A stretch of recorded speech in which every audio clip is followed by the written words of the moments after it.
अक्लमंद तोता और बेवकूफ मालिक। एक खूबसूरत बाग के एक आम के दरख्त पर तोते ने अपना घोंसला बना रखा था। जंगल के तमाम जानवर उस तोते को प्यार से मिट्टू कहते थे। मिट्टू का एक छोटा बच्चा भी था जो मिट्टू की तरह ही बहुत प्यारा था। और पता है बच्चों, मिट्टू बहुत मेहनती था। वो अपना सारा काम खुद ही करता था। मिट्टू अपने बच्चे को लेकर एक खूबसूरत नदी पर भी जाता था और वहाँ जाकर अपने बच्चे को एक प्यारा सा गाना भी सुनाता था। मैं तोता हरे रंग का हूँ दिखता, चोंच मेरी लाल रंग की, मिट्ठू मिट्ठू मैं करता, मिट्ठू मिट्ठू। और बच्चों, पता है एक दिन क्या हुआ? उस बाग का मालिक अपने बेटे के साथ उस बाग में आ गया। उस वक्त मिट्ठू अपने घोंसले में मौजूद नहीं था, लेकिन उसका बच्चा उसी घोंसले में मौजूद था। बाग के मालिक ने आम के दरख्त के नीचे खड़े होकर अपने बेटे से कहा, बेटा, फल तोड़ने का मौसम आ गया है। बेटा देख, फल कितने पक चुके हैं। अब कल मैं दोस्तों के साथ आऊँगा और इन दरख्तों के फलों को तोड़ूंगा, क्योंकि मेरे बाजुओं में तो तकलीफ है ना बेटा। मैं ये काम अकेले थोड़ी कर सकता हूँ, मुझे अपने दोस्तों की मदद की जरूरत होगी।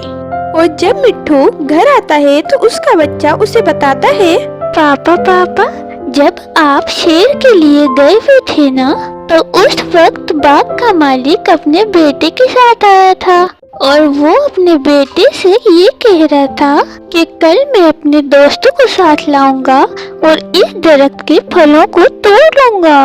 बच्ची की बातें सुनकर मिट्ठू ने कहा, फिक्र मत करो बेटा, ना वो कल अपने दोस्तों के साथ यहाँ आएगा और ना ही फल तोड़ेगा। और वाकई ऐसा ही हुआ। बाग का मालिक ना तो खुद वहाँ आया और ना ही उसका कोई दोस्त वहाँ पर पहुँचा। और इसी तरह कई दिन गुजर गए और फिर दोबारा उस बाग का मालिक बाग में आया। उस वक्त भी मिट्ठू घोंसले में मौजूद नहीं था। बाग का मालिक कहने लगा, अरे यार, ये क्या बात हुई?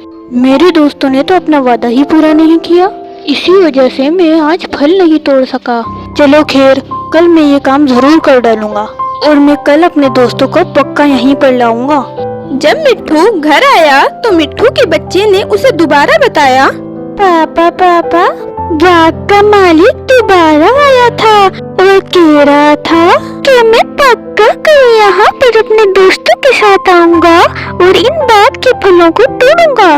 बच्चे की बातें सुनकर मिट्ठू ने बेपरवाही से कहा, तुम परेशान ना हो बच्चे, इस बार भी ना वो खुद आएगा और ना ही उसका कोई दोस्त आएगा। और इसी तरह ये दिन भी गुजर गया। मिट्ठू के कहने के मुताबिक ना तो बाग का मालिक वहाँ आया, ना ही उसका कोई दोस्त वहाँ पर पहुँचा। अब मिट्ठू और मिट्ठू का बच्चा दोनों मुतमईन हो गए थे। और चंद रोज बाद बाग का मालिक अपने बेटे के साथ आया और कहने लगा, बेटा, मेरे दोस्त तो मुझे धोखा दे गए। अब मैं उनके आसरे पर नहीं रहूंगा और अब मैं ये काम खुद करूंगा। और फिर मिट्ठू अपने बच्चे से कहने लगा, चलो बेटा, अब हमें यहाँ से चलना होगा, क्योंकि अब उसने अपने दोस्तों को छोड़कर खुद पर यकीन कर लिया है, तो इस बार वो ये काम जरूर करेगा। जब तक वो अपने दोस्तों पर यकीन करता रहा तो उसका काम नहीं हो पा रहा था। अब उसने ये काम खुद करने की ठान ली है। चलो बेटा, अब हमें अपने लिए दूसरा ठिकाना तलाश करना होगा। हाँ तो बच्चों, क्या समझे? हमें दूसरों पर नहीं, खुद पर यकीन करना चाहिए, क्योंकि दूसरे तो हमारा काम कभी भी छोड़ सकते हैं, लेकिन जब हम अपना खुद पुख्ता इरादा कर लेंगे तो हम अपना काम जरूर कर लेंगे। और फिर बच्चों, कहानी खत्म।